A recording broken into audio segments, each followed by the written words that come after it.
Assalamualaikum warahmatullahi wabarakatuh. Halo semuanya, perkenalkan nama saya Alisha Zaranya Anaf Ladita, biasa dipanggil Alisha. Saya dari kelas PPSP. Di sini saya akan membuat video untuk memenuhi tugas mata kuliah Manajemen Sumber Daya Manusia, dan di sini saya akan menerangkan mengenai motivasi berdasarkan 5W dan 1H. Jadi pembahasan yang pertama yaitu apa itu yang dimaksud dengan motivasi. Jadi, motivasi sendiri merupakan dorongan internal maupun eksternal yang membuat seseorang mau dan bersemangat untuk bekerja mencapai tujuan tertentu.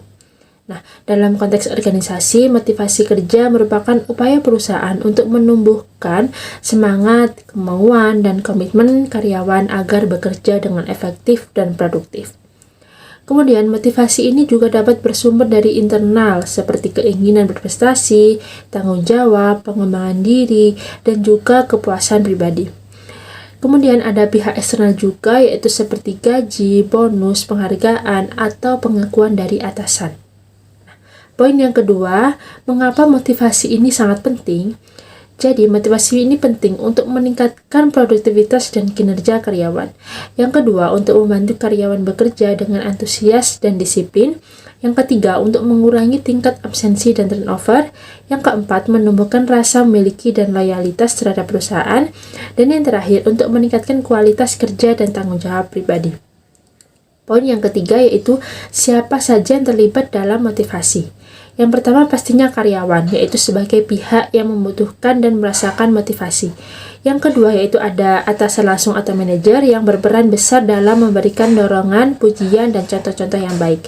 Yang ketiga ada departemen HRD, yaitu untuk menciptakan program motivasi seperti pelatihan, penghargaan, dan insentif. Yang keempat ada pimpinan perusahaan, yaitu untuk membangun budaya kerja yang mendukung motivasi karyawan. Dan yang terakhir ada rekan kerja, yaitu menjadi sumber motivasi melalui kerjasama dan dukungan sosial. Poin yang keempat yaitu di mana motivasi ini dapat terjadi. Yang pertama di lingkungan kerja seperti kantor, pabrik, lapangan, atau tempat tugas masing-masing. Kemudian yang kedua di luar pekerjaan bisa muncul dari keluarga, komunitas, atau lingkungan sosial yang mendukung semangat kerja. Yang ketiga yaitu dalam kegiatan organisasi seperti pelatihan, rapat, catering, atau pemberian penghargaan. Poin yang kelima yaitu kapan motivasi ini diperlukan, yaitu yang pertama saat karyawan menghadapi tekanan atau kejenuhan kerja. Kedua yaitu saat perusahaan ingin meningkatkan produktivitas dan kualitas kerja. Yang ketiga yaitu pada masa perubahan organisasi seperti restrukturisasi atau pergantian sistem. Yang keempat yaitu saat karyawan baru bergabung dan perlu adaptasi. Yang kelima yaitu secara berkelanjutan karena motivasi ini harus terus dipelihara agar tidak menurun. Poin yang keenam yaitu bagaimana cara menumbuhkan motivasi ini. Yang pertama yaitu dengan pemberian kompensasi yang adil seperti gaji, bonus, dan tunjangan.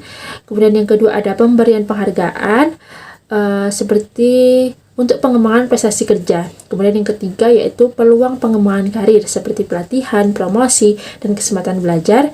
Kemudian yang keempat yaitu lingkungan kerja yang nyaman dan aman.